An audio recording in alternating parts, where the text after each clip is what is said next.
Hey guys, and welcome to Should You Buy It, where all we do is talk a little bit about the game and tell you whether or not we think it's worth the cost. This is where I can start a new life.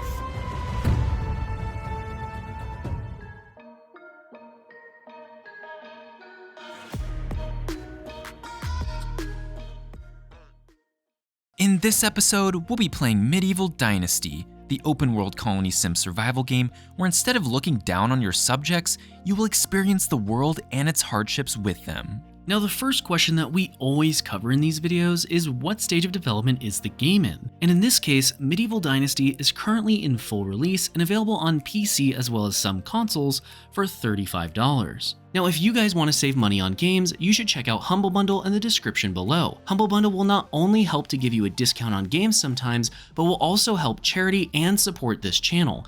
Everything you purchase on Humble Bundle will go towards helping a charity, helping our channel, and giving you some kind of a discount if there's a discount running on that game, which they have tons of discounts that Steam does not all the time. And again, if you want to save money, just check out Humble Bundle down below by clicking the link.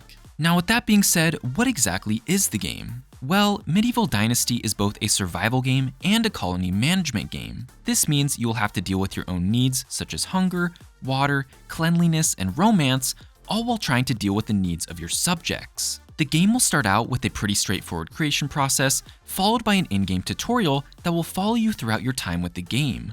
It'll start with simple jobs, such as picking up rocks and sticks in order to make yourself a stone axe, but will progress into more advanced tasks. The idea is that rather than being a straightforward tutorial, such as how to open your crafting menu or change tools, it's trying to teach you what you should be doing in order to progress further into the game. As you start to complete the main tasks, you will start to unlock the ability to create a settlement, start story quest lines, and complete side quests. The game's story quest system is honestly pretty basic. It has a series of quests that will essentially ask you to finish a set of tasks for them. These tasks are usually pretty simple in nature, as they ask you to do things such as say go talk to this man at this location or deliver this many resources to this person. There is some actual plotline though, so if you are interested in the storyline, that will be something available to you. It currently is not voice acted though, but does have several different quest lines for you to explore. Some of these are even seasonally based quest lines, which means that you will only be able to complete them during their related specific season.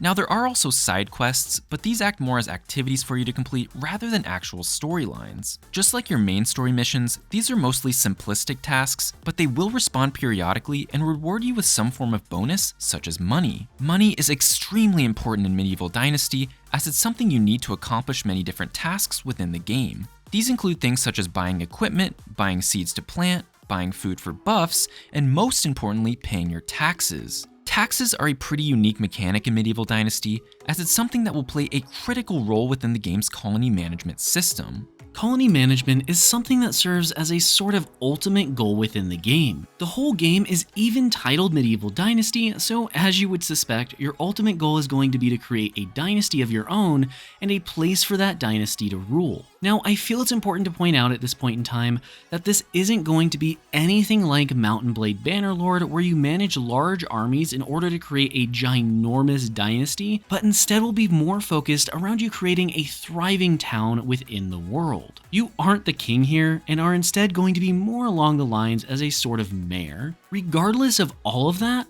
in order to start your dynasty, you're going to need to have a settlement first, and that's done by building your very first structure. Structures must be built a certain distance from any other pre-existing settlements that are within the game by default. You'll be creating all of your standard medieval infrastructure buildings, such as houses of varying sizes and qualities, different tier production facilities, different tier refining facilities, storage facilities, farms, and much more. The idea is that if you would expect it to be found in a small medieval town, then you will most likely be able to build it. Each one of the buildings play a different role within your settlement and will require workers to manage them. Your workers, however, will need to be fed, given water, have a place to sleep, provided with firewood for warmth, and made happy through a variety of different means. Keep in mind that all of these buildings will have to be hand constructed by yourself, and they can take quite a while to build. Even if you do have all the resources being produced by your settlement and all you have to do is build them, at best you're looking at making only 1 to 3 buildings a day and likely less than that during the beginning stages of the game. The more you play Medieval Dynasty, the bigger your colony will become and the more things you will unlock through the game's knowledge and talent systems. Talents are going to be things that affect your character specifically, and knowledge is going to be your ability to create new structures with increased capabilities, sort of like a research tree. As your colony starts to grow in power, you'll find that you'll have to pay increasingly higher and higher taxes. This is essentially something that you will have to pay to the kingdom that your settlement is currently living within, and if you don't, well, let's just say I don't want to spoil anything for you, but it's not going to be good for you or for the people living in your settlement. Overall, if you take nothing else from the previous information, just know that the game focuses not only on personal survival and not only on colony management, but instead focuses on combining the two to make sure that the player has to focus on both of these features throughout their entire time with the game.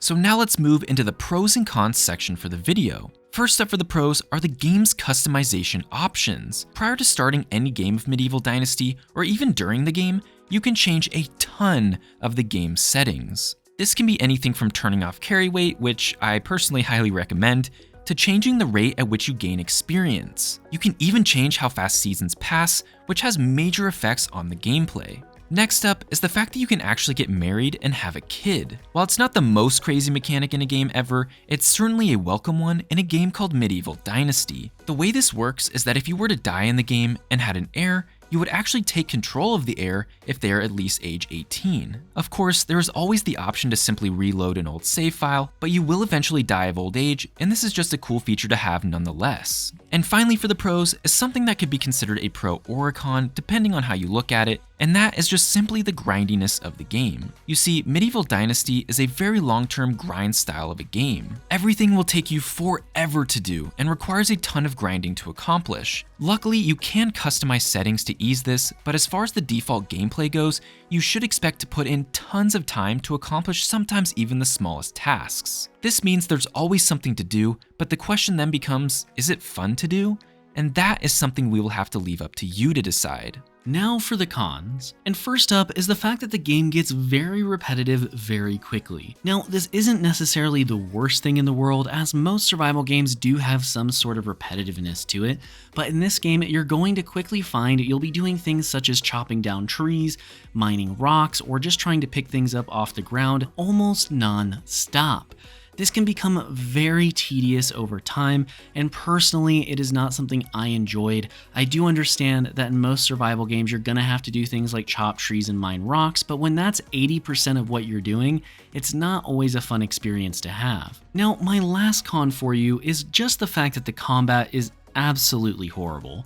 I mean, I've seen worse, but at the end of the day, the combat is basically point, click, swing, and there's not much else put into it. Range attacks are pretty much just aim and left click in order to shoot arrows. There's not a lot of complexity here, and I would love to see some improvements on it, but with the game not being focused around combat in the first place, I don't know how much more I could really expect. So now it's time for the rating for the game, and when we rate games, we want to get 1 hour of enjoyment out of every $1 that the game costs. So for this game in particular, in Medieval Dynasty, we would want to get roughly 35 hours of enjoyment out of the $35 cost of the game. And after putting several played hours into this game, we give it 6 out of 10 potatoes. Medieval Dynasty was a very basic survival game with somewhat of a twist built into it. The combat definitely left something to be desired, and the survival elements were rather basic. At the end of the day, the game is extremely grindy, which may be great for you, or extremely boring, depending on how you look at it. Thankfully, the air system is going to always give you something to aim towards, but at some point, the game is going to just start feeling repetitive. Regardless of all of that, it has all the traditional survival game elements and allows you to have your own colony sim from a first-person perspective, which was a unique and fun thing to experience. And therefore, we feel that Medieval Dynasty is probably worth the cost. Now before you guys go, thank you so much for watching, and if you did enjoy the video, make sure to subscribe and hit that notification bell for more survival game content and reviews. We just want to quickly shout out our Platinum and above members Jonathan S, Caustic FPV, and Jim Phillips, and if you too would like to help support the channel for less than $1, which is less than the price of a cheeseburger these days, you can hit the join button down below to check out our membership program. Otherwise, thank you so much again for watching, and we'll see you next time.